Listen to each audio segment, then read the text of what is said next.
एक ऐसी घटना सामने आई जिसके बारे में जब लोगों को पता चला तो उनका भरोसा उठ गया। पति पत्नी के भरोसे के रिश्ते की धज्जियां उड़ाने वाली इस घटना में एक महिला पर अपने चचेरे देवर के प्यार का भूत इस कदर चढ़ा कि उसने अपने पति को ही करंट के झटके देकर मौत की नींद सुला दी। रिपोर्ट आपको दिखाएंगे।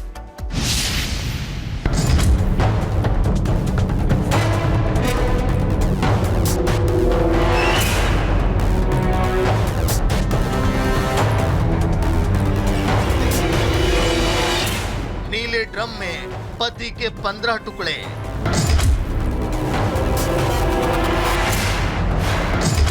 हनीमून पर पति की खौफनाक हत्या।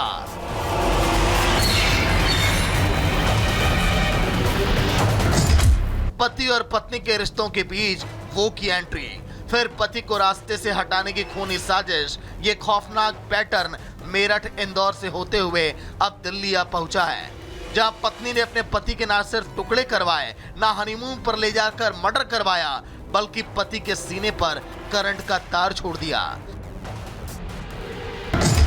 पहले नशीली दवा, फिर बिजली के झटके। सुष्मिता ने पति को तड़पा तड़पा कर मार डाला। सुष्मिता पर चचेरे देवर के प्यार का ऐसा भूत चढ़ा कि उसने अपने ही पति का मर्डर कर दिया। दिल्ली के द्वारका में दिल दहलाने वाली घटना। सुष्मिता ने देवर राहुल के साथ मिलकर साजिश ये रची। आरोपी महिला ने देवर के साथ मिलकर पति को नशीली दवा दी, बेहोश होने के बाद करंट के झटके देकर मार डाला। आरोपी पत्नी सुष्मिता ने करण के माता पिता के छोटे भाई को बताया कि करण को करंट लग गया है और वो बेहोश है। हॉस्पिटल में जांच के बाद डॉक्टरों ने करण को मृत घोषित कर दिया। पुलिस ने शव को पोस्टमार्टम के लिए हॉस्पिटल भेज दिया। पोस्टमार्टम को लेकर सुष्मिता, उसका चचेरा देवर राहुल देव लगातार आनाकानी कर रहे थे। हत्या का खुलासा तब हुआ जब करण के छोटे भाई कुणाल को राहुल ने किसी काम के लिए अपना मोबाइल दिया। इसी दौरान कुणाल ने मोबाइल में सुष्मिता और राहुल के चैट को पढ़ लिया। कॉल करते करते ना इंस्टा की चैट दिख गई मुझे। जो चैट मैं पढ़ रहा था कि अभी 1 घंटा रुक जाओ, 1 घंटे में आता हूँ, अब तो इलेक्ट्रिक शॉक ही देना पड़ेगा और कोई समझ नहीं आ रहा। 10-12 गोलियां हम खिला चुके हैं, अब इलेक्ट्रिक शॉक से ही इसको ख़त्म करेंगे तड़पा तड़पा के। इन दोनों के बीच में चैट हो रखी थी और जिसमें कुछ ऐसे फैक्ट्स थे जिसमें इलेक्ट्रोक्यूशन की बात करी जा रही है, जिसमें नींद की दवाएं देने की बात करी जा रही है। ये सारे फैक्ट्स आए थे, इसके बेसिस पे हमने मर्डर का और साथ ही साथ क्रिमिनल कॉन्स्पिरेसी का केस दर्ज किया है। दोनों आरोपी पुलिस के गिरफ्त में हैं। सवाल है कि रिश्तों को तार तार करने वाली घटनाएं आखिर रुकेंगी कब? Bureau report, Republic Bharat. तो चलिए गुड मॉर्निंग भारत में आगे बढ़ेंगे और बात कांवड़ियों को लेकर लगातार उत्तर प्रदेश के अंदर जो सियासत हो रही है उसका जिक्र करेंगे। शिव भक्तों की सेवा करती महिला पुलिस अफसर की एक तस्वीर क्या सामने आई। अखिलेश यादव को इसमें भी अब सियासत नजर आने लगी है। सनातन के एक पर्व के बीच पुलिस अफसर की सेवा पर भी अखिलेश यादव को संदेह हो गया, तभी तो अगर शब्द के साथ सेवा भाव पर वो सवाल उठाते हुए नजर आए।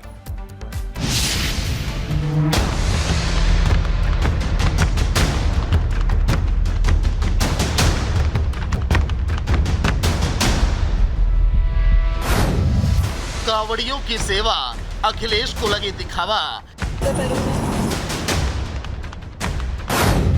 सेवा का संदेश, क्यों सियासी कलेश?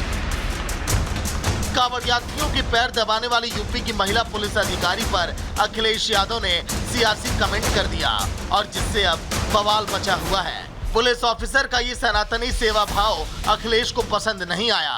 अखिलेश ने खुलकर तो कुछ नहीं कहा, लेकिन इशारों में कांवड़ियों की सेवा पर तंज जरूर कस दिया। सेवा का भाव अच्छा है अगर उसके पीछे का भाव अच्छा है। यूपी पुलिस में डीएसपी ऋषिका सिंह की ड्यूटी लगी हुई थी। ड्यूटी के बीच थकी हारी महिला कांवड़ यात्रियों को देखकर वे अपनी श्रद्धा को रोक नहीं सकी। उन्होंने कांवड़ यात्रियों के पैर दबाए, जिस पर अब सपा कांग्रेस समेत तमाम दलों की पेट में अब दर्द होने लगा है। विपक्ष की तुष्टीकरण की राजनीति को ऋषिका सिंह ने करारा जवाब भी दे दिया। हम पुलिस हैं, हमारा ड्यूटी भी रहती है और हमारे भी भगवान में श्रद्धा बहुत है। और मैं भी चाहती हूँ कि जैसे लोगों की श्रद्धा है और उनको तकलीफ़ हो रही है, उनको दर्द है, वो इतना दूर से ट्रैवल करके आ रहे हैं और अपने गंतव्य तक पहुँचने में उन्हें अभी और भी दिन है, तो हम थोड़ा सा जितना भी हम एक लिटिल हेल्प कर सकते हैं उनकी यात्रा को सकुशल बनाने में, वो मैं ट्राई कर रही हूँ। बीजेपी आरोप लगा रही है राम भक्तों पर गोली चलवाने वाली, सनातन पर सवाल उठाने वाली, मुस्लिम तुष्टीकरण करने वाली समाजवादी पार्टी कभी भी सेवा भाव नहीं समझ सकती। हमारे पूर्व मुख्यमंत्री वो तो सेवा भाव छांगुर को बचाने के लिए कर रहे हैं। एक भी बयान आया क्या छांगुर पे? उन पे नहीं आएगा। इसलिए शर्म ऐसे व्यक्ति को करना चाहिए जो अपराध के साथ खड़ा है, अपराधी के साथ खड़ा है। जो सेवा भाव के साथ खड़ा है वो तो हमारा अभिमान है, वो तो हमारा सम्मान है, वो तो हमारा स्वाभिमान है। अखिलेश यादव जी को आज यह सलाह देता हूं कि अखिलेश यादव जी को राजनीतिक रूप से ही नहीं बल्कि सार्वजनिक तौर पर अपने रास्ते अलग करने चाहिए और किसी भी मतांतर मजहब में जाकर अपना धर्म परिवर्तन करवा लेना चाहिए। सेवा भाव तो निस्वार्थ मन से आता है, भाव देखकर सेवा शायद समाजवादी पार्टी करती है, तभी तो एक खास वोट बैंक के लिए ऐसे पोस्ट किए जाते हैं। Bureau report, Republic Bharat. तो धर्मांतरण के सरगना छांगुर के काले साम्राज्य को लेकर एक एक तस्वीर हम आप तक पहुंचा रहे हैं, लेकिन लगातार इस मामले में जो नए नए खुलासे हो रहे हैं वो वाकई चौंका देने वाले हैं। अब एक और खुलासा इसी कड़ी में हुआ है कि छांगुर का देश भर के तमाम बैंक अकाउंट्स में ही पैसे जो है उसका ट्रांजैक्शन नहीं होता था, बल्कि विदेशी बैंक अकाउंट में भी छांगुर के नाम के अकाउंट्स थे। रिपोर्ट आपको दिखाएंगे।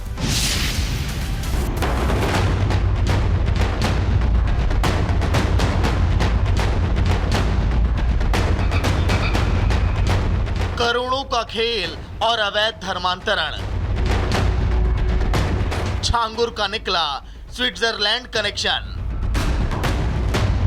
छांगुर के काले साम्राज्य की जांच जैसे जैसे आगे बढ़ रही है, सामने आ रहे वो राज जो छांगुर, नीतू और नवीन ने अपने जहन में छुपा रखे हैं।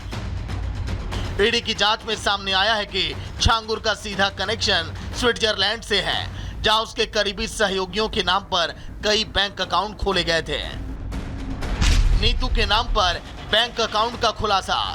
धर्मांतरण के नाम पर शारजाह, यूएई और दुबई के अलावा भारत में इकट्ठा किए गए करोड़ों रुपए स्विट्जरलैंड भेजे गए। छांगुर ने नीतू और नवीन के अलावा अन्य करीबियों के नाम पर दर्जनों शेल कंपनियों के नाम पर बैंक खाते, इन्हीं बैंक अकाउंट के जरिए करोड़ों रुपए स्विट्जरलैंड में ट्रांसफर किया गया।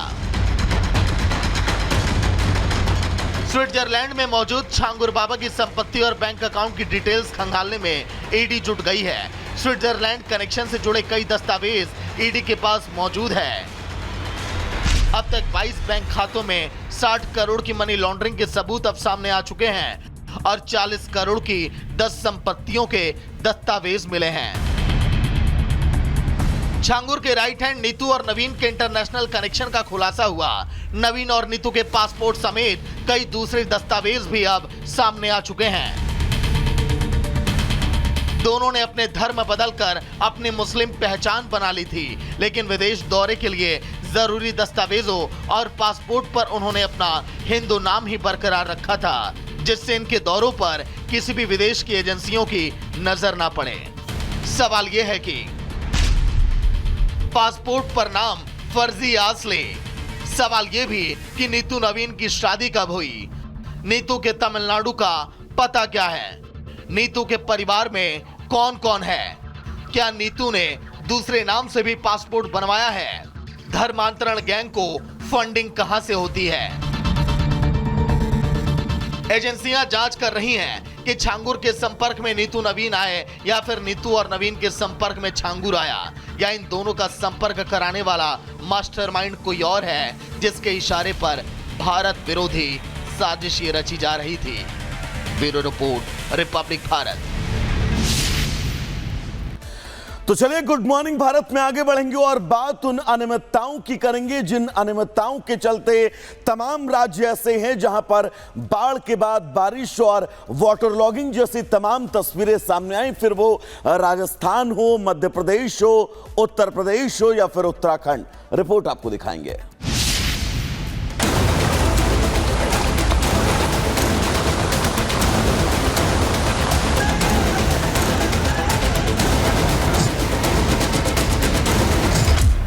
ये तस्वीरें रोजाना दिखाना जरूरी हो गया है क्योंकि टैक्स देने के बाद भी आम आदमी रोजाना सड़क पर जूझ रहा है, घंटों ट्रैफिक जाम में फंस रहा है, घर से समय पर निकलने के बाद भी टाइम पर ऑफिस नहीं पहुंच पा रहा। जल भराव के कारण कहीं गाड़ी खराब होने की समस्या से दो चार होना पड़ रहा है तो कहीं पानी बरसने से सड़क धंसकर भ्रष्टाचारियों के घोटाले के किस्से सुना रही है। राजस्थान से लेकर मध्य प्रदेश, यूपी से लेकर बिहार तक बारिश में सिस्टम का सच सामने आ रहा है। पानी में बहते इस शख्स को देखकर जरा भी ये भूल मत कर लीजिएगा कि ये नदी के बहाव में बहता जा रहा है, बल्कि ये तस्वीरें राजस्थान में अजमेर दरगाह के पास की हैं, जहां ये शख्स आया तो अजमेर शरीफ दरगाह पर चादर चढ़ाने था, लेकिन पानी के तेज बहाव में ऐसा पैर फिसला कि बहता ही चला गया। किसी चीज को पकड़कर कहीं रुक जाने की इसने बहुत कोशिशें की, लेकिन पानी का बहाव इतना तेज था कि बहते बहते किसी चीज को पकड़ पाना इसके लिए टेढ़ी खीर साबित हुआ। आसपास दुकानें नजर आ रही हैं और वहां खड़े लोग उसे बहता देख रहे हैं। कुछ लोगों ने उसे बचाने की कोशिश भी की, लेकिन वो भी इसमें असफल साबित हुए। आखिर एक शख्स ने किसी तरह उसका हाथ पकड़ा और उसे ऊपर खींचा।